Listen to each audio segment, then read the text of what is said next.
आपके पास तो ऐप होगी, तो आप उसका बताइए कुछ थोड़ा। वास्तव में सच पूछो तो मुझे ये ऐप चाहिए होगी। इसमें लिखा हुआ है, एक है शॉर्ट टर्म फन, एक है सीरियस कमिटमेंट, एक है फॉर टुनाइट, नहीं फ्री टुनाइट। एक तो कैमरे पर तुम मुझसे डेटिंग ऐप चलवा रहे हो और जैसे ही क्लिक किया यहाँ पर ये तस्वीरें आनी शुरू हो गई। पिछले कुछ सालों में भारत में ऑनलाइन डेटिंग ऐप्स की ग्रोथ बहुत तेज़ी से बढ़ रही है। एस्टीमेट है कि 2030 तक ऑनलाइन डेटिंग ऐप्स की मार्केट 2400 से 2500 करोड़ के बीच तक पहुंच जाएगी। आपको पता भी नहीं है कि आपको किसकी तलाश है, अंधेरे में हाथ पांव मार रहे हो कि क्या पता कुछ मिल जाए। एक्स्ट्रा मैरिटल अफेयर्स, आचार्य जी, उसके लिए भी स्पेसिफिकली डेडिकेटेड ऐप है। जिसको तुम कुंडली उंडली बैठा करके शादी करवाओगे, वो 5-7 साल में दूसरी जगह पर मुंह ना मारे, ये संभव है ही नहीं। आप सोच रहे हो कि एक्स्ट्रा मैरिटल अफेयर्स मैट्रिमनी का बग होते हैं, नहीं, extra marital affairs arranged marriage का फीचर होते हैं। बहुत सारे ये डेटिंग एप्स में एस्ट्रो फीचर है। डेटिंग ऐप को और एस्ट्रो ऐप को कन्वर्ज होना ही पड़ेगा, क्योंकि दोनों एक ही मर्ज की दो अलग अलग और बराबर की फर्जी दवाएं हैं। उसका नाम ही होना चाहिए नया बिजनेस का, D to D, dating to depression to death. एक बात अच्छे से समझिएगा, थोड़ी मूलभूत बात। जैसा हमने समाज में व्यापार चला रखा है ना, अब क्या करोगे? नमस्ते आचार्य जी। पिछले कुछ सालों में भारत में ऑनलाइन डेटिंग ऐप्स की ग्रोथ बहुत तेज़ी से बढ़ रही है। ये मैंने अपने दोस्तों पे भी ऑब्जर्व किया है। ऑलमोस्ट अब मेरे सभी दोस्त डेटिंग ऐप्स यूज़ कर रहे हैं और एस्टीमेट है कि 2030 तक ऑनलाइन डेटिंग ऐप्स की मार्केट 2400 से 2500 करोड़ के बीच तक पहुंच जाएगी। इंटरेस्टिंग बात इसमें यह है कि ज़्यादातर ग्रोथ ये टीयर 2 और टीयर 3 सिटीज़ में है। अब ये देखकर ऐसा लगता है कि इसी के साथ जो शादी के प्रायोरिटीज़ भी हैं वो भी धीरे धीरे बदल रही होंगी। बट यही है कि अभी भी वही प्रायोरिटीज़ हैं शादी की पुरानी, जैसे जाति, फाइनेंशियल स्टेटस, एजुकेशन बैकग्राउंड। तो ये दोनों बातें एक साथ कैसे हैं, ये मेरा प्रश्न है। डेटिंग ऐप में भी ये सब रहता है, कुंडली, जाति, ये सब रहता है। जो मेन स्ट्रीम डेटिंग ऐप्स हैं जो पॉपुलर हैं और जो मेरे दोस्त भी यूज़ करते हैं, हो रहता भी है तो वो ये सब इन्फॉर्मेशन डालते नहीं हैं। अगर रहता भी है तो भी तो बहुत हाँ, एज और हाँ आपको सब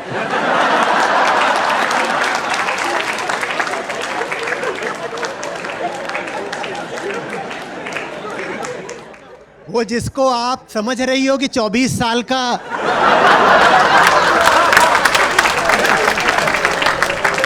यदु है, वो हमारे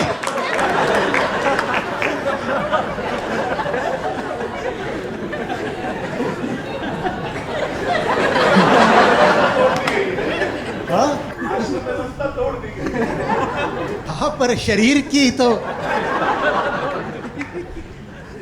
अपने आप में किसी ऐप में क्या बुराई हो सकती है? या तो समाज ऐसा होता कि वहां पर सब इंसान सहज रूप से एक दूसरे से मिलजुल रहे होते। ऐसा तो समाज है नहीं। तो अगर एक ऐसी चीज है जहां पर लड़के लड़कियां एक दूसरे की प्रोफाइल वगैरह देख सकते हैं, तो किसी की प्रोफाइल जानने में अपने आप में तो मुझे नहीं दिखता कि क्या बुराई हो सकती है। आप एक दूसरे से संपर्क कर सकते हो, मुझे इसमें भी नहीं दिखाई देता कि क्या बुराई हो सकती है।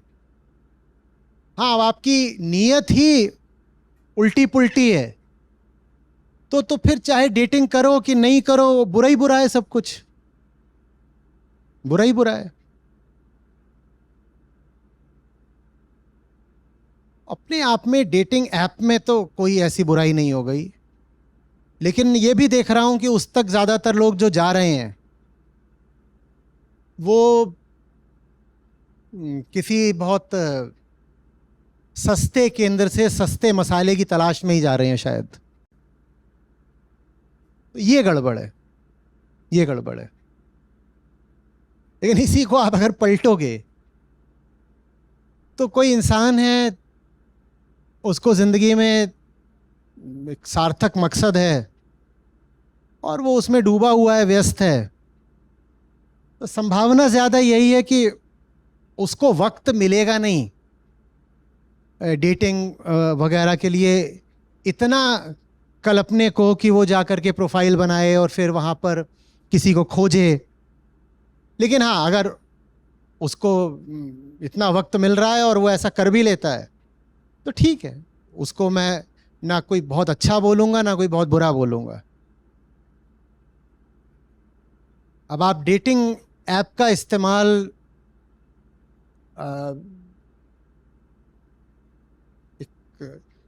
साइकोलॉजिकल ग्रेटिफिकेशन के लिए करो या सेक्सुअल एडवांसेस के लिए करो,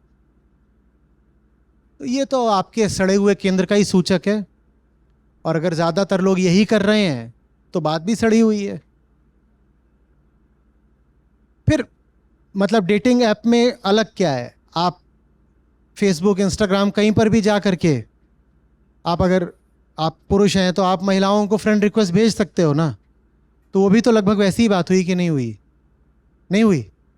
आप वहाँ भी तो नहीं, अलग है भाई। आप वहाँ पर भी तो जा करके जो ऑपोजिट जेंडर है उसका फ़िल्टर लगा करके प्रोफाइल स्क्रॉल कर सकते हो और आप उनको सबको फ्रेंड रिक्वेस्ट भेज सकते हो, डीएम वीएम भेज सकते हो, तो वो भी तो वही बात हो गई।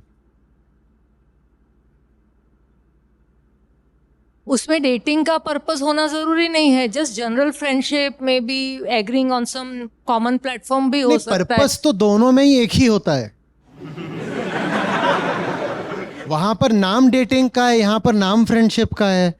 ज़्यादातर मामलों में पर्पस तो एक ही होता है, लड़का पटा लूँ कि लड़की पटा लूँ और आगे अपना जो भी कार्यक्रम है वो करूँ, तो पर्पस तो एक ही है। और इसमें ये तो हर जगह हो रहा है, गली गली हो रहा है, तो डेटिंग ऐप पर भी हो रहा है। तो इसमें इस कर्म में अपने आप में कोई अच्छाई या बुराई नहीं है, ना बुराई है ना अच्छाई है।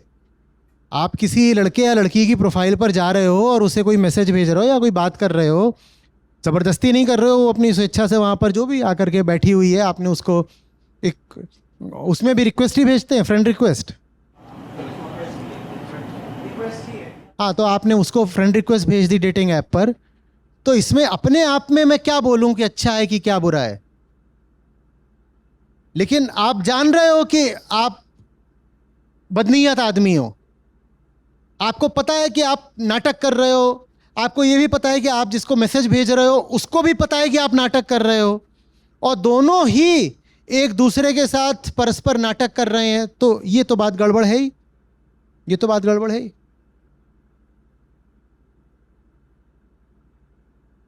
वास्तव में सच पूछो तो मैंने अभी जो बोला, मैं उससे बहुत कन्विंस नहीं हूं। उसके लिए मुझे ये ऐप चाहिए होगी। और सच, हाँ, मतलब इसका गहरा जवाब तो तभी दे सकता हूं जब वहां जो एक्चुअल यूज़र बिहेवियर है मैं उसको ऑब्जर्व करूं और एनालाइज करूं। अब वहां पर वास्तव में क्या हो रहा है उसके लिए फैक्ट चाहिए, डेटा चाहिए। तो डेटा मेरे पास है नहीं, तो इसीलिए मैं बस कुछ अनुमान से कुछ आपको बोल रहा हूं। आपके पास तो ऐप होगी, तो आप उसका बताइए कुछ थोड़ा। आचार्य जी, मुझे अब तक ज़रूरत नहीं पड़ी। तो फिर सवाल क्यों पूछ रहे हो? मैं जैसे मेरे दोस्तों के साथ, जैसे मेरा एक्सपीरियंस ऑलमोस्ट सभी मैंने बताया, जैसे मेरे दोस्त यूज़ करते हैं, तो जो मेरे दोस्तों का जो मैंने पूछा कि तूने क्यों किया डाउनलोड, तो उनकी तरफ से यही आता है कि यार देख, मेरे को एक पार्टनर की एक तलाश है, पार्टनर मेरी लाइफ में मिसिंग है जो कि मेरे को नहीं मिल पा रहा है। तो वो पार्टनर की तलाश में जाते हैं, बट जो मुझे अपने नज़रिए से दिखता है कि वो क्या कर रहा है जहाँ पे, ये बहुत ना धुंधले शब्द होते हैं। पार्टनर की तलाश, शरीर तलाश रहा है कि अहंकार तलाश रहा है? फिजिकल तलाश है कि साइकोलॉजिकल है? ये बड़ा इम्पोर्टेंट डिस्टिंक्शन है जो इस शब्द के धुंधलके में छुप जाता है। पार्टनर की तलाश माने क्या होता है? क्या करोगे उसका? क्या करोगे? किस लिए चाहिए? किस लिए चाहिए? हाँ जी, हाँ आचार्य जी। तो जैसे मैंने पूछा भी कि तलाश तेरे को क्यों है, मतलब, तो जवाब यही आया सीधा सीधा कि साइकोलॉजिकल तलाश है। बट मुझे वो कन्विंस नहीं हो पाया मैं उसकी बातों से, जो उसके एक्शंस जो वो करता है डेटिंग ऐप्स पे, जितने लड़कियों को वो रिक्वेस्ट भेजता है, तो वो मुझे थोड़ी सी वो, तो फिर आपको पता भी नहीं है कि आपको किसकी तलाश है। आप अंधेरे में हाथ पांव मार रहे हो कि क्या पता कुछ मिल जाए। बहुत जगह होती हैं जहाँ पर जाकर के आदमी ऐसे हाथ पांव मारता है, तो एक डेटिंग ऐप भी जगह है जहाँ पर हाथ पांव मार लिया। वही काम आप किसी ट्रेडिंग ऐप पर भी कर रहे हो। ट्रेडिंग ऐप पर आप क्या कर रहे हो कि मुझे और पैसा मिल जाए। डेटिंग ऐप पर बिल्कुल हो सकता है बंदा कि उसने दोनों ऐप्स खोल रखी हो एक ही समय पर, दो टैब्स, दो विंडोज़ खुली हुई हैं उसके लैपटॉप की स्क्रीन पर, एक पर ट्रेडिंग चल रही है और एक पर डेटिंग चल रही है, और साइकोलॉजिकली दोनों में काम एक ही चल रहा है। यहाँ सोच रहा है पैसा मिल जाएगा तो भीतर से थोड़ी राहत मिलेगी, वहाँ सोच रहा है कि लड़की या लड़का मिल जाएगा तो कुछ शांति मिलेगी, और दोनों ही मामले एक ही हैं। उसको पता नहीं है कि वो क्या चाह रहा है, तो इसीलिए दोनों ही दिशाओं में अंजाम भी फिर लगभग एक जैसा ही होता है। आप अधूरे के अधूरे ही रह जाते हो, नुकसान और उठाते हो। मालूम है ना, ज़्यादातर जो रिटेल इन्वेस्टर्स होते हैं वो जैसे डेटिंग में लुटते हैं वैसे ही ट्रेडिंग में लुटते हैं। अगर आप पता करोगे, भले ही मार्केट ऊपर जा रही हो, आपका बीएसई ऊपर जा रहा है, आपका नास्डैक ऊपर जा रहा है, इसका मतलब ये नहीं है कि आम आदमी भी मुनाफा कमा रहा है, बिल्कुल नहीं है। आम आदमी ट्रेडिंग में भी लुट रहा होता है, वहाँ भी मुनाफा कमाने वाले बहुत कम प्रतिशत जो मोटे ट्रेडर्स होते हैं वही होते हैं। आम आदमी तो वहाँ भी लुट रहा है, और वही आपके साथ डेटिंग में होगा, क्योंकि आपको पता ही नहीं है कि आप वास्तव में किसकी तलाश में हो। वो तलाश आपको बहुत जगहों पर ले आ सकती है। थैंक यू आचार्य जी।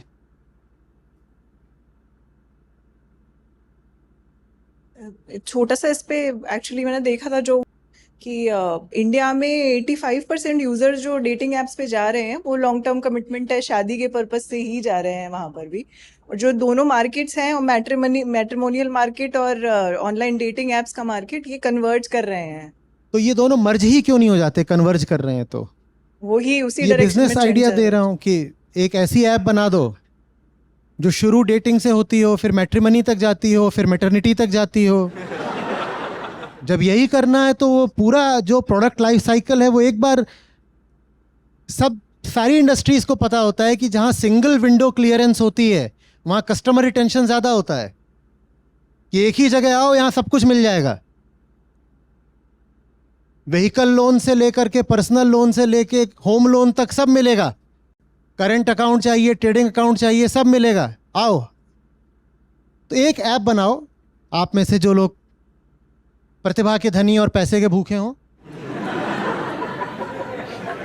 जिसमें शुरुआत इससे करो, क्या, डेटिंग से, और एकदम आगे तक चले जाओ जहां तक जाते हो, डाइवोर्स तक, और उसके बाद फिर उसकी वहां पर डिप्रेशन की काउंसलिंग।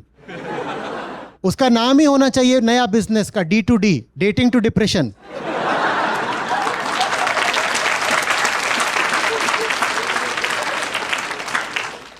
और आगे बढ़ा दो, जैसे ना B2B2C, D2D2D, dating to depression to death. पूरा लाइफ साइकिल कवर कर दिया आपने उसका, एक में, सिंगल विंडो, एक login, one ego, one login.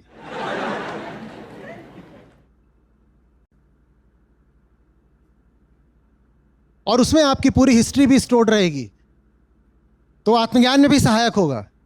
मैं ही था जो कभी घुसा था डेटिंग के लिए, और मैं ही हूं जो अब यहां पर पूछ रहा हूं कि साइकेट्रिस्ट कहाँ मिलता है।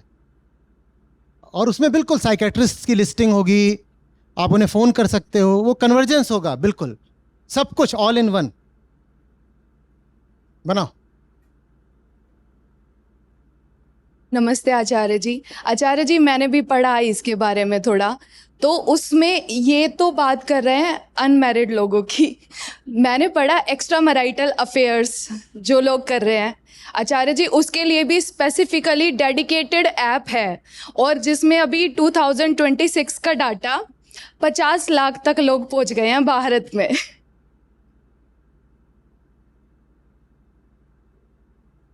यार आपको मनोरंजन करना है, कैसे भी करना है, अब करोगे ही। कोई ऐसे रोकेगा तो वैसे करोगे, वैसे रोकेगा तो वैसे करोगे, इसमें अब क्या क्या कर सकते हो? मैं इसमें क्या बोलूं?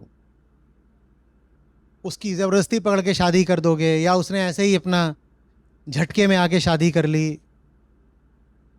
तो फिर जहाँ झटका है तो आगे सदमा भी है। अब वो फिर इधर उधर जाएगा, कुछ करेगा, जो भी है करेगी, जो भी है सब अपना इधर उधर। Trivialities of the common life, mandatory trivialities, characteristic frivolousness, जो कि होनी ही होनी है। आप आम आदमी हो और आपकी जिंदगी में ये सब ना हो, ये संभव नहीं है ना। जिसको तुम कुंडली उंडली बैठा करके शादी करवाओगे, वो 5-7 साल में दूसरी जगह पर मुंह ना मारे, ये संभव है ही नहीं। तो इसमें मैं क्या आपको भाषण सुनाऊं कि अरे गर्हित पतित निंदनीय दुष्ट राक्षस निराधम पापी जाकर के पर स्त्री पर नजर डाल रहा है। उसकी अपनी बीवी भी पर स्त्री है उसके लिए। जहां प्रेम नहीं वहां पर आयापन, वो पर स्त्री ही है। तूने कौन सा उससे कभी प्रेम जाना है? तो अगर पर स्त्री को नहीं स्पर्श करना है तो अपनी पत्नी को ही मत कर। प्रेम तो तुझे उससे भी नहीं है, प्रेम तुझे किसी से भी नहीं है।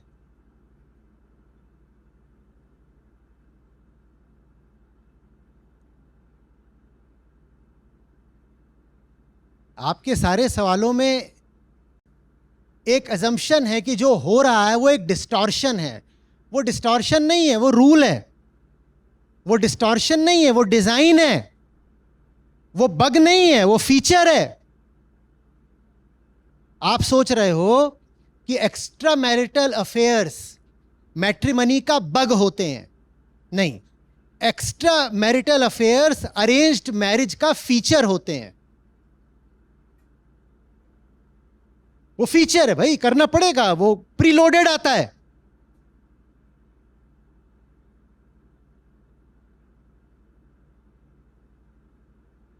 और मजेदार बात यह कि यह सुन के कईयों को और उत्तेजना हो रही है। कह रहे हैं इसका मतलब अरेंज करेंगे तो एक्स्ट्रा मैरिटल भी मिलेगा। हाँ मिलेगा बेटा, और उसके साथ जितनी कलह मिलती है और क्लेश मिलता है वो भी मिलेगा। कोई अपनी नस काट रहा है, कोई कह रहा है कि छठे माले से कूद जाऊंगा, कोई कह रहा है मुझे पता है तुम कहां हो। आजकल तो सीधा ही होता है, चलो वहीं से अपना जीपीएस भेजो और अपनी लाइव फोटो दिखाओ, वीडियो दिखाओ। अब फंस गए। ने पूछा कहां? कुछ नहीं, वो तो मैं गणेश के साथ बैठा हूं, पी रहा हूं। वो बोल रही है पर गणेश तो मेरे साथ पी रहा है।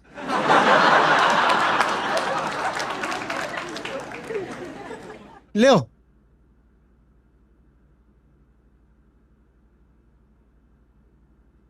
अब क्या करोगे? जिंदगी काटने को अच्छा सब मसाला मिल जाता है।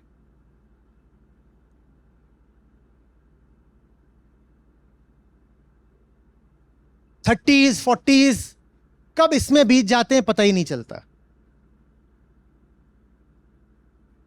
आम आदमी जिंदगी में कोई सार्थक काम करे कैसे? यही चलता रहता है, ही शी हिम हर।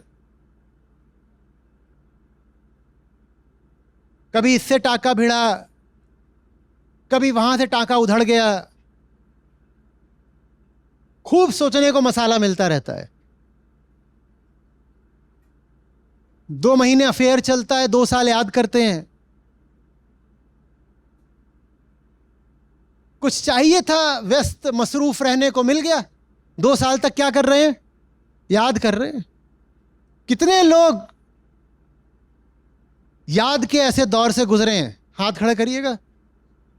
अरे तुम खड़ा नहीं करे, तुम अभी भी गुजर रहे हो, तो मुंह पे झूठ बोल रहे हो। बढ़िया लगता है ना? लगता है जिंदगी में हमारी भी कुछ है जो महत्वपूर्ण है। तो आम जिंदगी और क्या होती है? यही तो होती है। आम जिंदगी में कुछ भी ऐसा होता है जिसमें कुछ कीमत हो, कुछ गहराई हो, यही तो होता है। और फिर इस पर तमाम तरीके की कहानियां बनती हैं, ये चल रहा है, वो चल रहा है।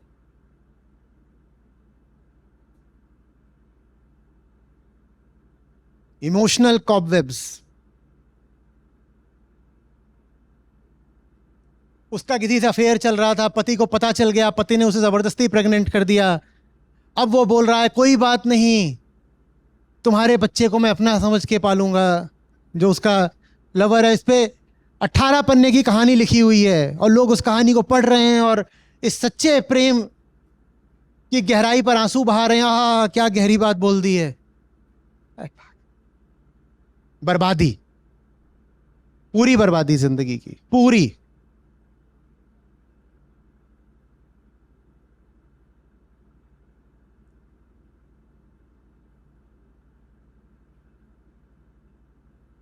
एक बात अच्छे से समझिएगा, थोड़ी मूलभूत बात। जैसा हमने समाज में व्यापार चला रखा है ना, जैसी लोक संस्कृति है, आपके जीवन में कोई स्त्री या पुरुष व्यक्ति बनकर नहीं आता है।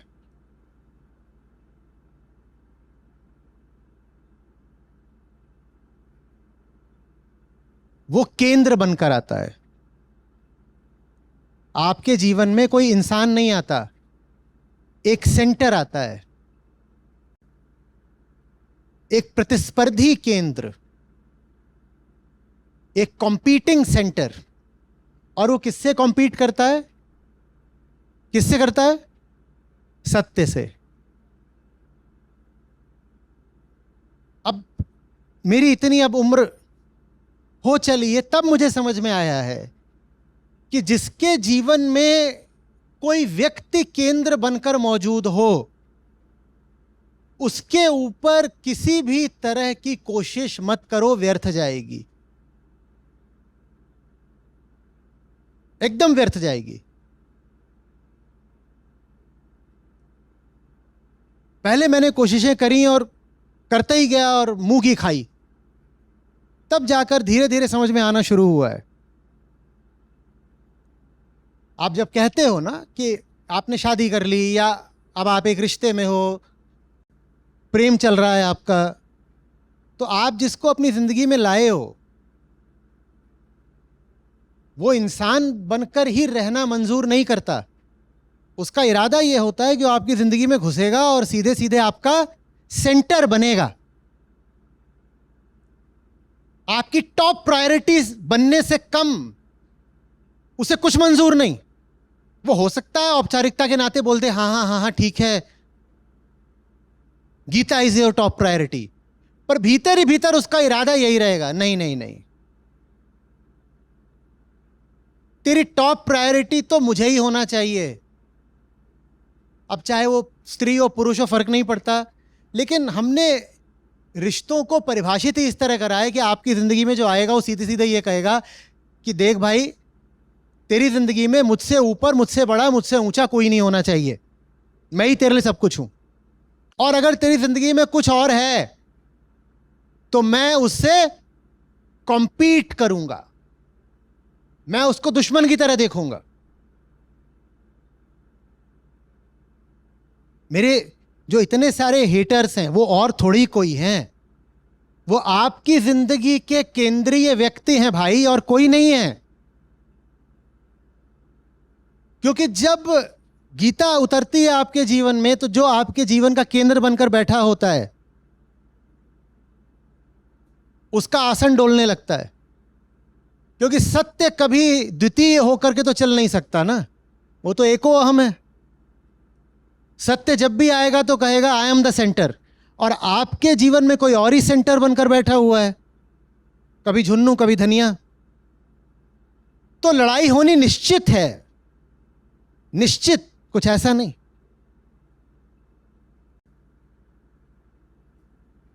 बहुत बहुत स्पष्ट, साफ, डेफिनिट कारण है कि मैं हेटेड हूं, और मैं सफल ना होता तो हेटेड भी नहीं होता।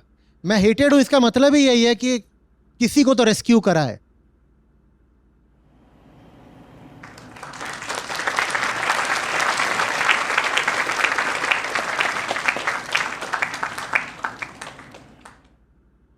आप जब बोलते हो ना कि अरे करने को कुछ नहीं, जैसे बोला कि लाइफ में कोई बंदी होनी चाहिए, आपकी उम्र के लड़के ऐसी इसी भाषा में बात करते हैं, भाई बंदी होनी तो मांगता ना ज़रूरी है, कुछ लाइफ में क्या है यार, गर्लफ्रेंड तो होनी चाहिए। दिक्कत ये है कि आप समझ ही नहीं रहे होते हो कि आप ज़िंदगी में किसको बुला रहे हो। आप सोचते हो आप एक बंदी को बुला रहे हो, बंदी को नहीं बुला रहे, आप एक सेंटर को बुला रहे हो। और वो सेंटर चाहेगा कि मैं सब कुछ कंट्रोल करूं, और वही चीज स्त्रियों पर भी लागू होती है। आप जब बोलती हैं कि मैं अपने जीवन में एक पुरुष को ला रही हूं कि पति को ला रही हूं, आप पति को नहीं ला रहे अपने जीवन में, एक पुरुष को नहीं ला रहे, इंसान को नहीं, एक स्वामी को ला रहे हो। रिश्ते की परिभाषा ही यही गढ़ी गई है कि अब वो आएगा तो वो कहेगा भाई मैं ही सर्वोच्च हूं, मैं ही स्वामी हूं, मैं ही सेंट्रल हूं। और अगर तूने किसी और को सेंट्रल मान रखा है तो मैं उससे पहले कॉम्पीट करूंगा और फिर कन्फ्लिक्ट करूंगा। आप ये बात समझते नहीं और बहुत जल्दी संबंधों में उतर जाते हो। काश कि आप किसी व्यक्ति को ही जीवन में ला रहे होते, पर ऐसा नहीं हो रहा होता है। आप व्यक्ति को नहीं जीवन में ला रहे, आप जिसको ला रहे हो वो एक कॉम्पिटिटर टू द ट्रुथ होता है।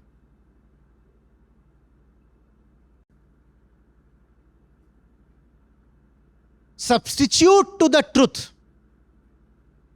मैं इसीलिए बोला करता हूं कि तुम्हारे रिश्ते में दम कितना है ये जानना है तो जिससे रिश्ता है या जिससे रिश्ता बनाने जा रहे हो उसके साथ बैठ के उपनिषद पढ़ना शुरू कर दो, और उपनिषदों में ऐसे डूब जाओ कि बगल वाले को भूलो, और फिर देखो कि कैसी ईर्ष्या उठती है बगल वाले में। किसके प्रति? उपनिषद के प्रति। तुम समझ जाओगे कि इसी को कहते हैं कंपटीशन। ये व्यक्ति कभी बर्दाश्त नहीं करेगा कि मैं उपनिषद के निकट जाऊं, इसको तो उपनिषद से ईर्ष्या उठ रही है। ये चाहता था कि मैं अपना दिल, जान, जहान, तन, मन, धन सब किसको दे दूं? इसको दे दूं। पर ये पा रहा है कि नहीं? सबसे गहरा प्यार तो मेरा ज्ञान से, उपनिषद से, सत्य से है। अब ये व्यक्ति आपको माफ नहीं करेगा, ये आप पर बेवफाई का इल्जाम लगाएगा।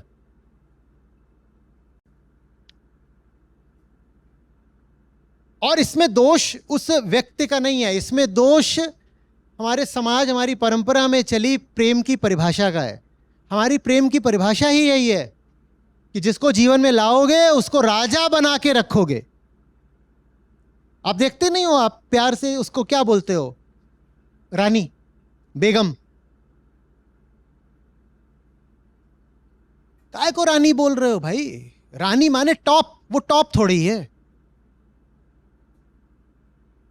उसको स्वामी काय को बोल रही है? वो स्वामी होने लायक है। फिर वही खैनी याद आ गई।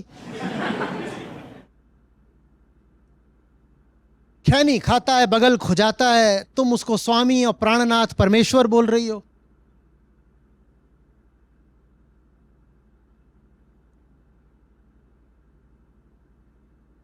तो फिर उसे खुद ही गुमान हो जाता है कि अगर मैं परमेश्वर हूं, प्राणनाथ हूं, तो फिर तेरे जीवन में सत्य क्यों रहे? मैं हूं तो। और फिर कुछ पुरानी किताबें, स्मृति ग्रंथ हैं, उन्होंने तो बाकायदा घोषित कर रखा है कि विवाहिता स्त्री को गुरु ग्रंथ किसी के पास जाने की जरूरत नहीं है, बल्कि अगर कोई ऐसा गुरु है जो विवाहिता स्त्री को पढ़ाएगा तो गुरु को पाप लगेगा, क्योंकि विवाहिता स्त्री का एकमात्र गुरु सिर्फ उसका पति हो सकता है।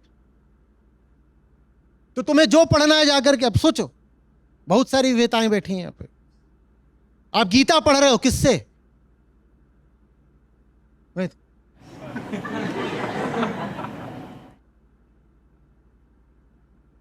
तो कन्फ्लिक्ट इस रिलेशनशिप स्ट्रक्चर की डिजाइन में ही है।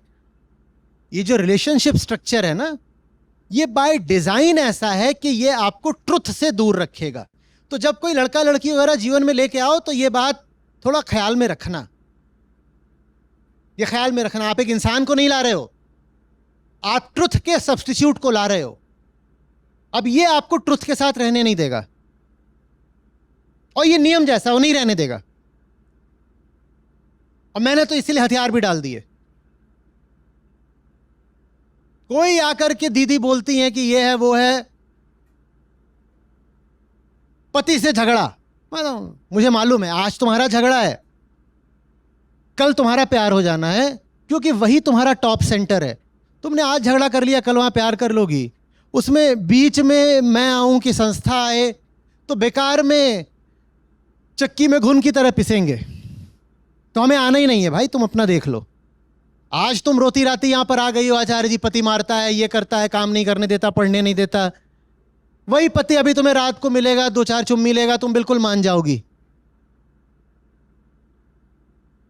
और संस्था बीच में घुसाई होगी, वो ऐसे देख रहे होंगे ये क्या हो गया तो। और उसके बाद तुम पति के साथ मिलके मारोगी संस्था को। तो हमें घुसना ही नहीं है।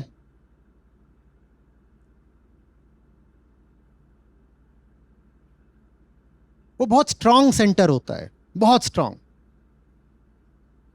उससे बचना बड़ा मुश्किल है। क्या असंभव है? नहीं, बिल्कुल भी नहीं, बिल्कुल भी नहीं, असंभव नहीं है। एक मॉडल और हो सकता है स्त्री पुरुष के संबंध का, या दोस्त दोस्त के संबंध का, किसी का भी, जिसको मैं त्रिकोण के माध्यम से समझाता हूं। Man, woman, truth. और ऐसे है, त्रिकोण है, ट्रायंगल, और दोनों अपनी अपनी राह पर हैं सत्य की ओर जाने की। और दोनों सत्य की ओर जितना बढ़ते हैं, दोनों के मध्य दूरी उतनी कम होती जाती है। और दोनों को पता है कि दूरी कम से कम तभी हो सकती है जब दोनों वहां सत्य पर पहुंचे हों। यहां लेकिन स्वामी कौन है? द एपेक्स, वो द वर्टेक्स, ट्रुथ, वो ऊपर है, ये दोनों नीचे हैं। दोनों अपनी अपनी यात्रा कर रहे हैं, किधर से किधर से। और चूंकि उधर की यात्रा कर रहे हैं, इसीलिए धीरे धीरे ये एक दूसरे के भी करीब आते जा रहे हैं। ये एक अलग मॉडल है, पर ये मॉडल पाया नहीं जाता। काश कि ये मॉडल और पाया जाए।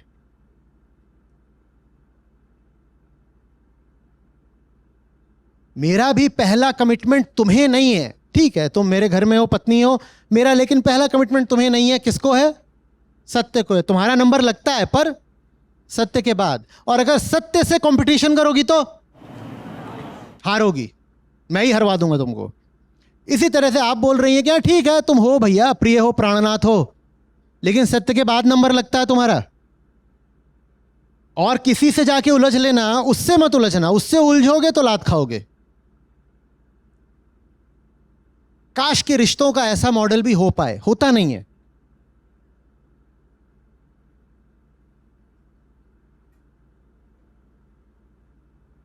आपकी संस्था कोशिश कर रही है कि ऐसा हो सके कुछ, ताकि कम से कम आपके बच्चों को वो D से ना गुजरना पड़े, dating to depression to death. उसी नए भविष्य, उसी नए भारत की रचना का काम कर रहे हैं, पर वो थोड़ा एब्स्ट्रैक्ट है तो आपको समझ में नहीं आता। और एक आपसे विनती है मेरी, जिसकी जिंदगी में हो ना, उसके मालिक बनकर मत बैठ जाओ। आप बाहर से तो फिर भी लिबरल और फॉर्मल रहते हो कि नहीं नहीं, you are free to do as you please, your life your choice. पर आपके ही भीतर आप जानते हो, भीतर ही भीतर एक ख्वाहिश रहती है कि मैं इसके जीवन का केंद्र बन जाऊं। अगर आपको पता चले कि वो कोई गहरा काम कर रहा था जिसमें उसने आपको 4 दिन तक याद ही नहीं किया, आपको बुरा लगेगा, लगेगा कि नहीं? आपको खुशी नहीं होगी कि उसको जिंदगी में कोई सार्थक काम मिल गया, 4 दिन तक उसने मुझे याद ही नहीं किया। आपको तुरंत ईर्ष्या उठेगी, आपको बुरा लगेगा। यही रिश्तों का जहर है, यही रिश्तों का जहर है। ये आ गया दिल, अंगूठी, गुलाब, चांद, और कुछ अश्लील किस्म के संकेत। अब बताओ, दिल, अंगूठी, उसके नीचे बच्चों के दूध पीने की बोतल निप्पल के साथ। ये देखो क्या मतलब है इसका? शराब का जाम, हेडफोन, छोटा खरगोश, ये सब पता नहीं किस बात के सूचक हैं। आई थिंक वो पूछ अच्छा, रहे हैं इनमें कि दे एक वांट मिनट मैंने पढ़ा ही नहीं, मैं बस ये मनोरंजक तस्वीरें देख के। इसमें लिखा हुआ है एक है शॉर्ट टर्म फन, एक है लॉन्ग टर्म पार्टनर, एक है सीरियस कमिटमेंट, एक है फॉर टू नाइट। नहीं, फ्री टू नाइट। एक लिखा हुआ है चाइल्ड फ्री। ये फ्री टू नाइट क्या है? एक तो कैमरे पर तुम मुझसे डेटिंग ऐप चलवा रहे हो और जैसे ही क्लिक किया यहां पर ये तस्वीरें आनी शुरू हो गई।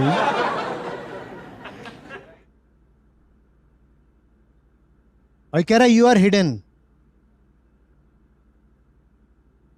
अब ये जिस तरह की इसमें ये तस्वीरें ही डाली गई हैं, यही बता रही हैं कि इरादा क्या है। चलो ठीक है, जो भी इरादा है।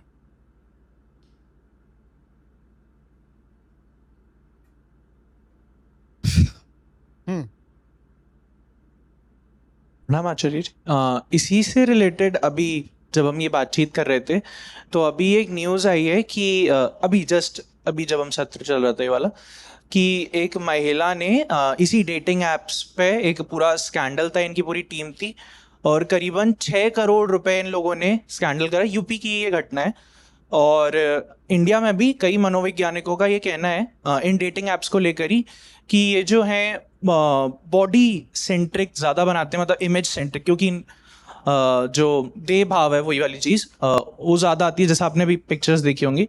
उसी के साथ एक और चीज़ मनोवैज्ञानिकों का कहना है कि ये सेम फीडबैक लूप्स एक्टिवेट करते हैं, जैसा आप अभी हम बात कर रहे थे, जो जैसे गैम्बलिंग एप्स होते हैं तब जो जैसा फील हो रहा होता है या जो डोपामीन हिट्स होते हैं। साथ ही साथ जैसे मेरे भी कुछ फ्रेंड्स चलाते हैं डेटिंग एप्स, तो जैसे हम रील्स स्क्रॉल कर रहे हैं वैसी प्रोफाइल्स को स्वाइप राइट स्वाइप लेफ्ट करना होता है। तो ये जो है मैं बस तो वो तो होता ही है ना, वो तुम्हें कोई नई चीज सिखा थोड़ी रहे हैं, वो बस उसी को रिप्रेजेंट कर रहे हैं जो तुम करते ही हो। तुम एक हॉल में घुसो, वहाँ लड़कियां ही लड़कियां हो, तुम्हारी नजर और क्या कर रही होती है? यही तो कर रहे हो, और कैसे करते हो? तो उन्होंने यही जो तुम्हारा साइकोलॉजिकल बिहेवियर है इसको स्क्रीन पर मिमिक करा है। और क्या करा है? वो तुम्हें कुछ सिखा नहीं रहे, वो तुम्हारे पीछे चल रहे हैं। वो कह रहे हैं जो तुम एनीवे करते हो वही करेंगे हम। तुम कह रहे हो ये इंसान में बॉडी सेंट्रिसिटी ला रहे हैं, तुम किसी लड़की को देखते हो तो क्या देखते हो? तुम बॉडी के अलावा और क्या देखते हो? तुम पहले से वैसे हो, उसी बात को वहां पर रिप्रेजेंट करा जा रहा है, एग्जिबिट करा जा रहा है। कोई वहां कुछ नए तरीके का तुमको इंडोक्ट्रिनेशन नहीं करा जा रहा। जो तुम पहले से ही करते हो वो और ज्यादा ओपन, नेकेड और शायद अगली तरीके से वहां पर रिप्रेजेंट हो रहा है।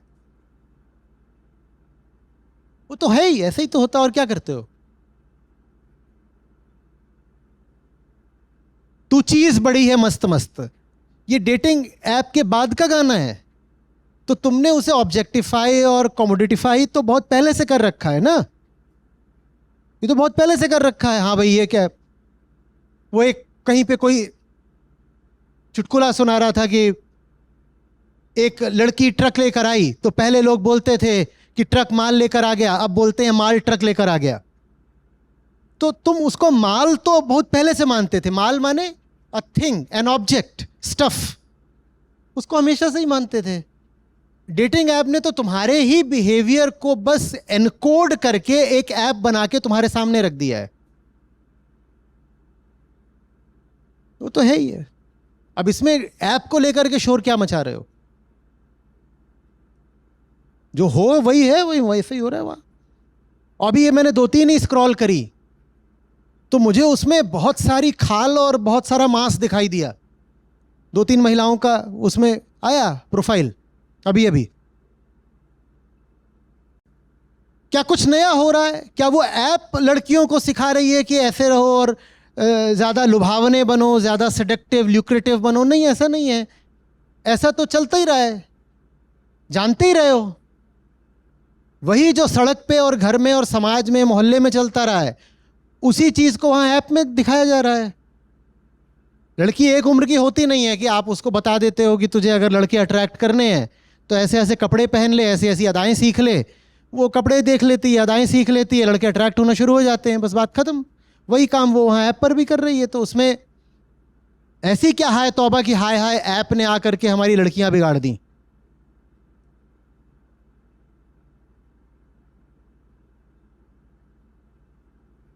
बाकी ये भी है कि जैसे ये तो मेल साइड से रहा, फीमेल साइड से भी जब, जैसे मेल साइड से तो हो गया कि ठीक है बॉडी सेंट्रिक, फीमेल साइड से भी जब वो लोग ऐप पर जाते हैं तो एक पता नहीं वही इल्यूजन वाली चीज़ है कि कंपेनियनशिप लेने जाते हैं।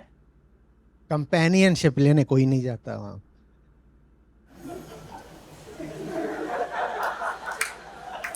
कितने भोला हूं मैं तो गया था कि हम दोनों बैठ के बस बातें करेंगे। किसको बना रहे हो? और किसी को इसमें दोष देने की बात नहीं, हम ऐसे ही रहे हैं और बहुत बहुत सैकड़ों हजारों सालों से ऐसे ही रहे हैं।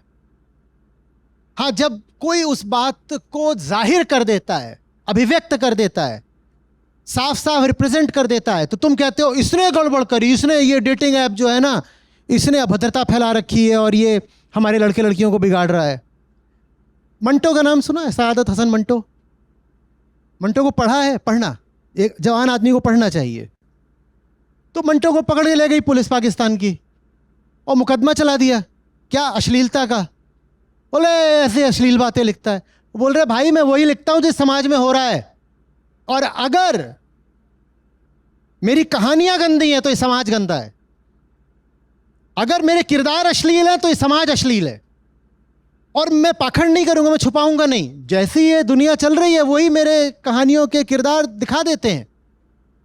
तो लेकिन हम ऐसे ऐसे खुद को जताना चाहते हैं जैसे हम तो अच्छे लोग हैं, किसी कहानी ने या किसी ऐप ने आकर हमको बिगाड़ दिया। हम अच्छे लोग नहीं हैं। जिसको आप आम आदमी बोलते हो, जिसको आप भद्र लोक बोलते हो, जिसको आप आम सज्जन और सुशीला का जोड़ा बोलते हो, ये अच्छे लोग नहीं हैं। जब जिंदगी में सत्य नहीं होता ना, तो बहुत बड़ी पनाह दिखाई देती है सेक्स में। बहुत चीजों में दिखाई देती है, लेकिन सेक्स में बहुत ज्यादा, जवान आदमी को खास तौर पर, कि जो चैन मिलना चाहिए था, सुकून मिलना चाहिए था सच्चाई के जीवन से, वो मुझे सेक्स से मिल जाएगा। इसीलिए आप जब दुनिया को देखते हो तो गौर से परखो, पता चलेगा कि ज्यादातर जो काम चल रहे हैं उनके पीछे कोई सेक्सुअल सेंटर है। और ऊपर ऊपर से ऐसे दिखाएंगे जैसे कि ये तो कुछ और हो रहा है। कई बार तो ऐसा लगेगा कि धार्मिक काम चल रहा है, पर उसको गौर से देखोगे तो उसमें भी सेक्सुअल सेंटर है। क्योंकि जिंदगी में सत्य नहीं है ना, तो कहीं से तो भरपाई करनी है, तो यहां से करेंगे। वो भरपाई आप आज नहीं कर रहे हो, वो भरपाई आप सैकड़ों हजारों सालों से कर रहे हो। सेक्स कुछ नहीं है, सब्स्टिट्यूट है अगेंस्ट द रियल थिंग। इसका मतलब ये नहीं है कि रियल थिंग आएगी तो सेक्स जीरो हो जाएगा। इसका मतलब ये है कि सेक्स उसका कॉम्पिटिटर नहीं हो सकता। It does not have the wherewithal the value to stand as a competitor to the real thing. हाँ, रियल थिंग जिंदगी में है, उसके बाद आप सेक्स करो कि कुछ करो, कोई फर्क नहीं पड़ता। जितना करना है करो, करो, कुछ नहीं करना कुछ मत करो। बात ही इसकी नहीं है कि सेक्स क्या, कितना, किसके साथ। बात असली दूसरी है। बात असली है कि जीवन में सत्य है कि नहीं है।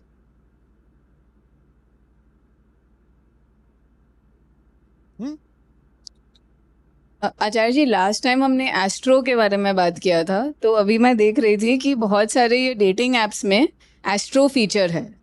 तो वो फीचर लगा के you can view cosmic compatibility insights. तो ये पढ़ के मुझे ऐसे लग रहा था कि इट अपीयर्स दैट ये सब अलग अलग मार्केट्स हैं, अलग अलग एप्स हैं, इनका बट कन्वर्जेंस हाँ, कोई कोइंसिडेंस नहीं है, एक प्रिंसिपल है। ये कन्वर्जेंस होना ही था। डेटिंग ऐप को और एस्ट्रो ऐप को कन्वर्ज होना ही पड़ेगा, क्योंकि दोनों एक ही मर्ज की दो अलग अलग और बराबर की फर्जी दवाएं हैं। मर्ज है भीतर का खोखलापन, एस्ट्रो भी उसी के लिए एक फर्जी दवा बेच रहा है और डेटिंग भी उसी के लिए एक फर्जी दवा बेच रही है। तो इनका जो यूनियन है वो बहुत नेचुरल है, वो होना है। आप बात समझ रहे हो? दो लोग हैं जो एक ही मार्केट के एक ही कस्टमर की दो अलग अलग नीड्स पूरी कर रहे हैं, ये दोनों एंटिटीज आपस में मर्ज क्यों ना हो जाएं? ऐसे ही तो मर्जर होता है।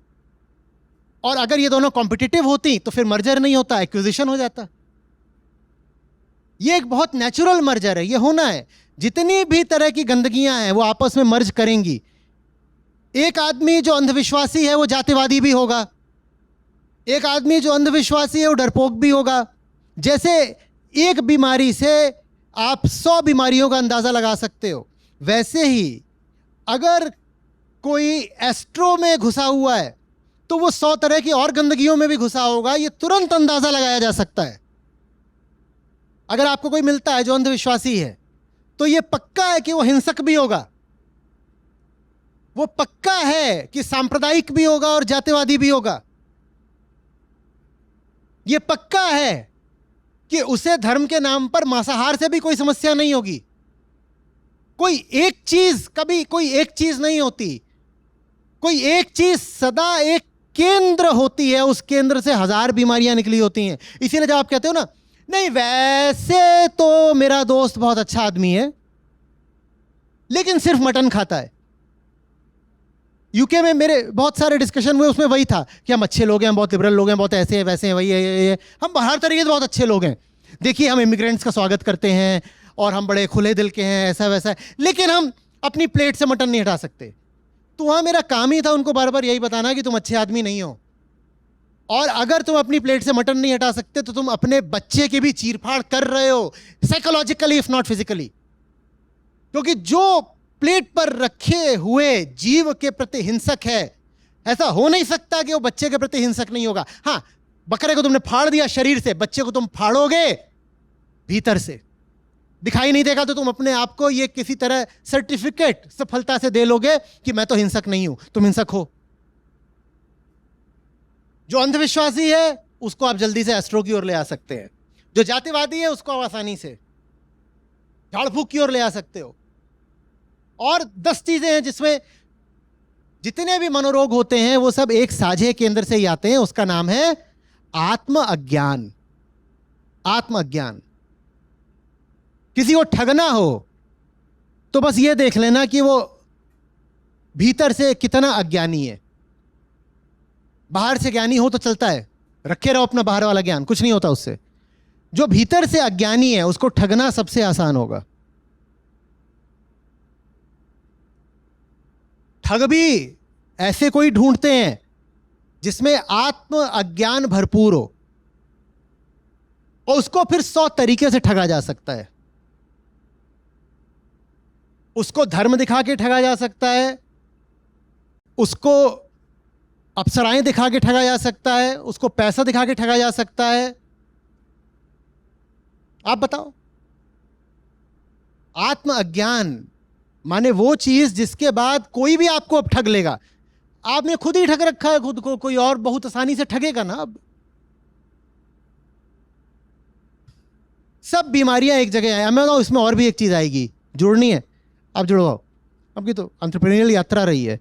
पर्सनल लोन, वेडिंग के लिए, जहां सिर्फ वेडिंग के लिए नहीं ना, post marriage life, live in वालों को भी चाहिए। I want to show her who I am, and how will I show that?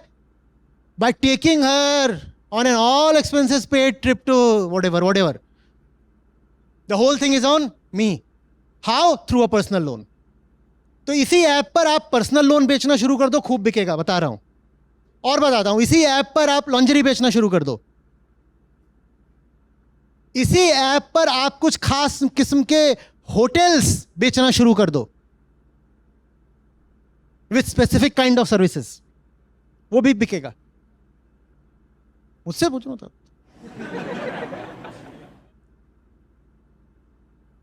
सब बिकेगा। क्योंकि ये सब के सब एक ही सेंटर की नीड्स हैं, एक ही सेंटर है।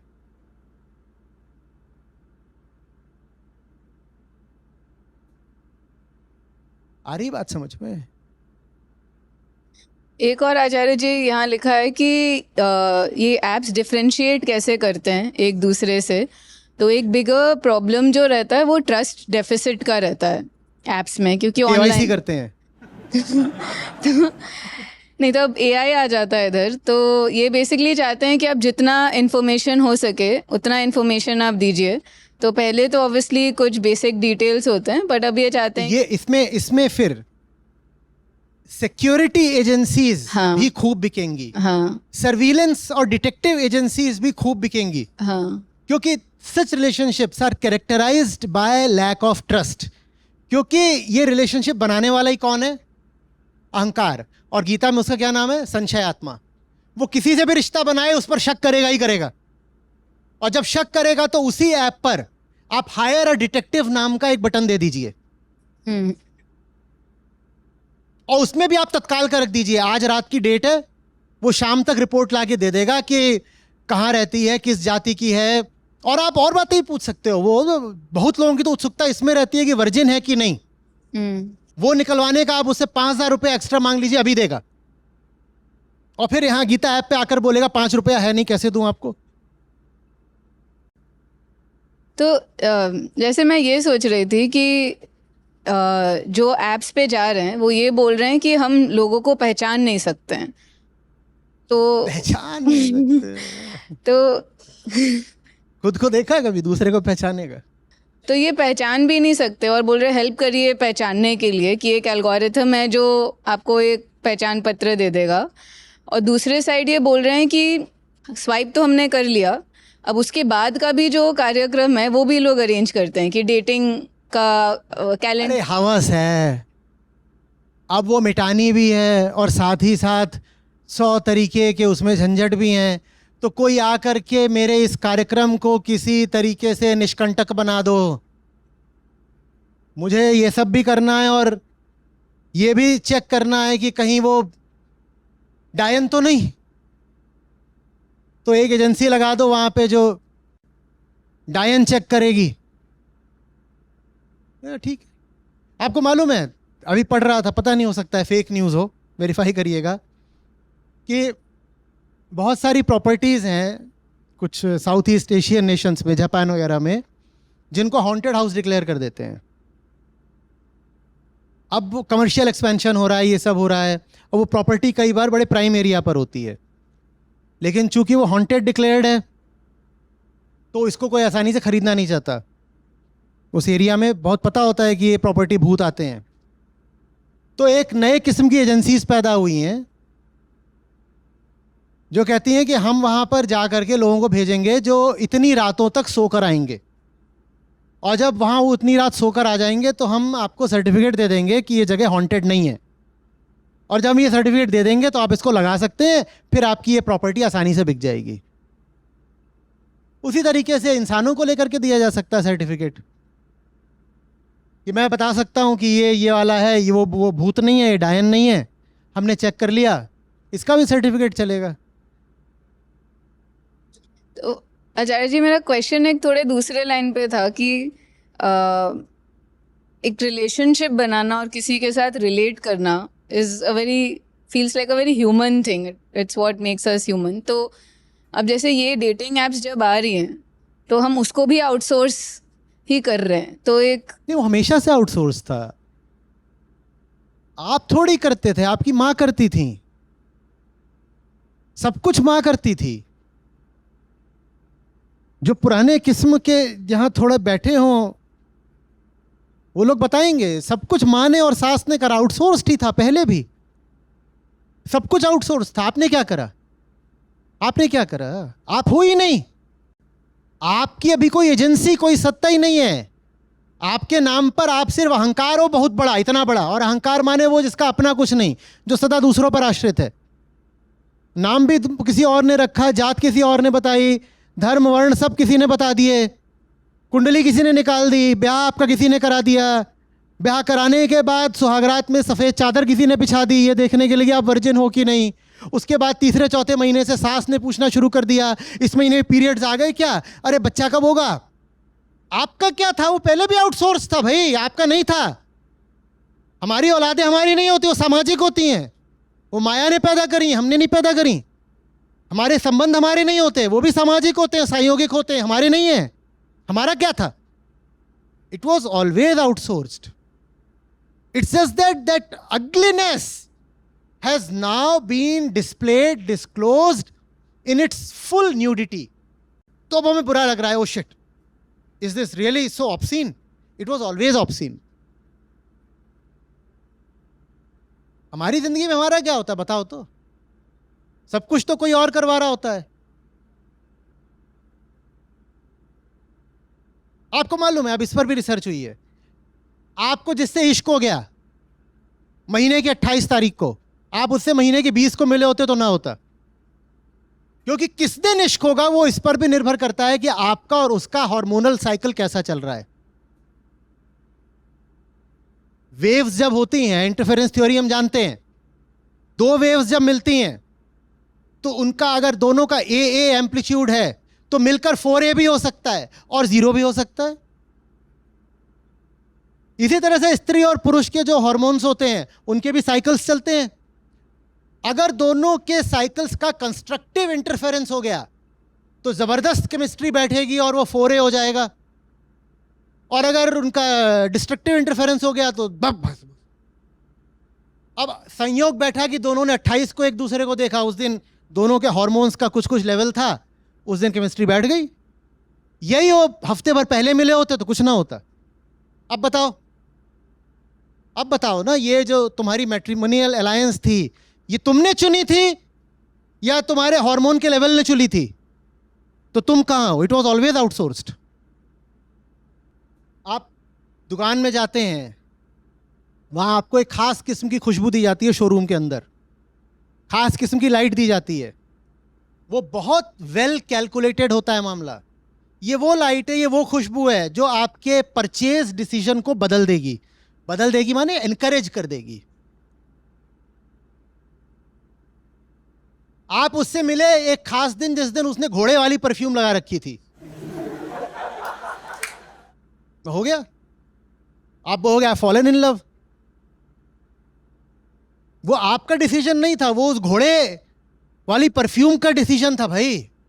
वो परफ्यूम इस तरह से बनाई जाती है कि आपने उसको सूंघा, आपका ऑक्सीटोसिन बढ़ गया और आपको लगा कि मुझे प्यार हो गया है। बताओ, पुराने ज़माने में ये सब काम बाबा जी लोग करते थे। वशीकरण आते थे ना, बाबा जी फलानी को कैसे वश में करें, तो कहते थे मंत्र मार दूंगा। मंत्र मारने की ज़रूरत नहीं, it can be done in much more scientific way. घोड़े वाली परफ्यूम लगाओ। हाँ,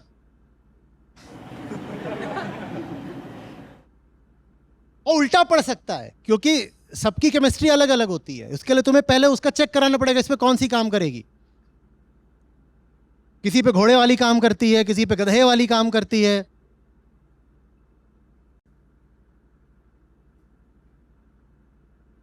ऐसे ही होता है, और क्या होता है।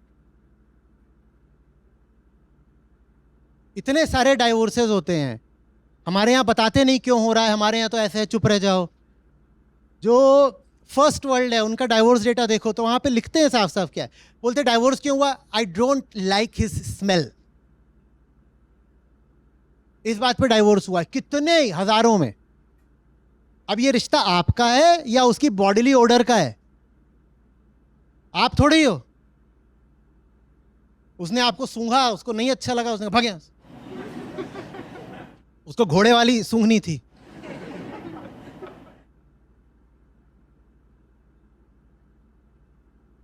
आप पागल हुए जा रहे हो। हाँ, मेरी आत्मा प्रेम में पड़ी है। आत्मा कुछ नहीं पड़ी है, नहा लिया करो, नहीं डाइवोर्स हो जाएगा।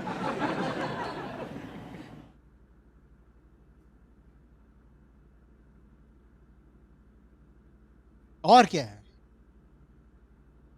यही सब चीजें हैं जिनसे रिश्ते चलते हैं। मुंह साफ कर लिया, फ्लॉसिंग करा ली, डेंटिस्ट के पास जल्दी जल्दी जाओ, बाल वाल जल्दी जल्दी नुचवा लिया करो, 2-3 बार नहाओ, यही सब है जिससे रिलेशनशिप चलती है। बिना बात के उसको परमात्मा से मत जोड़ देना कि हमारी तो जोड़ी ऊपर वाले ने बनाई है। ऊपर वाले ने कुछ नहीं बनाई है, बदबू मारोगे अभी टूट जाएगी। सब आउटसोर्स्ड ही था, ऐसे ही था। घोड़ा छाप स्प्रे मारो। बहुतों को समझ में ही नहीं आता, कहते हैं वो बेवफा निकली, मुझे छोड़ के चली गई। पागल, ब्रश नहीं किया था तूने। प्याज के पकौड़े खा के पहुंच गया था कि किस करूंगा।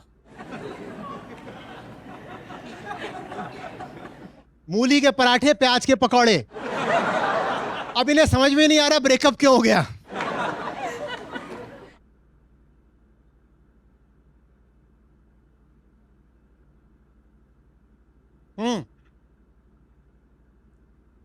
मैंने नंबर्स देखे पर यूजर पर मंथ स्पेंड्स हैं जो डेटिंग एप्स पे इंडियंस के, कुछ बहुत वाइड वेरिंग एस्टिमेट्स हैं, बट 500 से 1900 रुपए पर 500 से 1900 रुपए पर मंथ स्पेंड कर रहे हैं। मैं क्या बोलूं, मैं जो बोलूंगा वो आपको पहले ही पता है, तो मैं नहीं बोलूंगा। यहां जितने बैठे हैं उसमें कोई नहीं होगा आउटरीच से। वो सब लगे हुए हैं 100 रुपए के लिए कॉलिंग करने में। और यहां ये घोड़ा छाप परफ्यूम के लिए 1000 2,000 रुपए उड़ा रहे हो। और फिर बोलते हो but I am a student. तो स्टूडेंट है तो क्या करता है, चड्डी नहीं पहनता। ऐसे बोल रहा है। स्टूडेंट का तो मतलब यह है कि और खर्चा करता है। स्टूडेंट है तो यूनिवर्सिटी की फीस नहीं देता। तू यूनिवर्सिटी की हजारों लाखों की फीस दे सकता है, यहां तू कह रहा है तेरे पास 500 रुपए नहीं है। But I am a student, but I am a housewife. ये तो और अच्छी बात है, इसका मतलब सब तेरा ही है। भारत में हाउसवाइफ की परिभाषा ही यही होती है। बट आई एम, यही दो वर्ग हैं जो सबसे ज्यादा आकर के बेचारे बनते हैं। मैं स्टूडेंट हूं, मैं हाउसवाइफ हूं।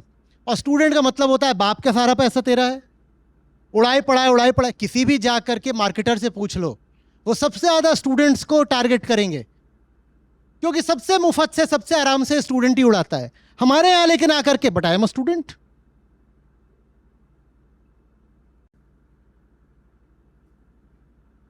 कईयों की तो प्रोफाइल पिक पर इतना सोना है कि पिक बेच दें तो संस्था का ऑडिटोरियम बन जाए।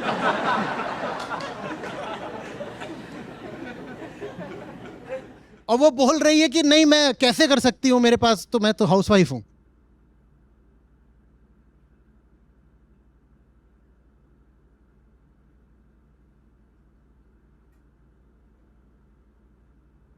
आप देखिएगा आज कौन कौन प्रोफाइल पिक अपनी चेंज करती हैं। कल सुबह तक इन्हें कॉल चली जाए।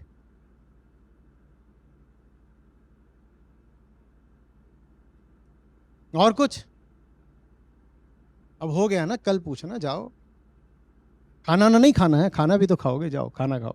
आपको खुशी होगी इस नाते जो हमारी अपनी ऐप है जिसमें हमारे गीता और बाकी सब कार्यक्रम चलते हैं। यहाँ पर बुद्ध हैं, गीता है, उपनिषद हैं, अष्टावक्र हैं। ये मुझे मिले, मेरी ज़िंदगी बदली, ये तुम्हें मिलेंगे, तुम्हारी ज़िंदगी भी बदलेगी। सच पूछिए तो मतलब लाखों नहीं तो कम से कम हज़ारों ज़िंदगियाँ तो हैं जो बिल्कुल बदली हैं। 2 लाख से अधिक गीता प्रतिभागियों के साथ जुड़े आचार्य प्रशांत ऐप पर पहला महीना बिल्कुल फ्री गीता मिशन का पूरा एक्सेस। ऐप पर आपको मिलेंगे नियमित लाइव सत्र, हर दिन आचार्य प्रशांत के विशेष संवाद, गीता कम्युनिटी का एक्सेस, गीता परीक्षा, चयनित समाचार, ऑडियो बुक्स, कोट्स और भी बहुत कुछ। गूगल प्ले स्टोर या एप्पल ऐप स्टोर पर आचार्य प्रशांत सर्च करें और अभी डाउनलोड करें।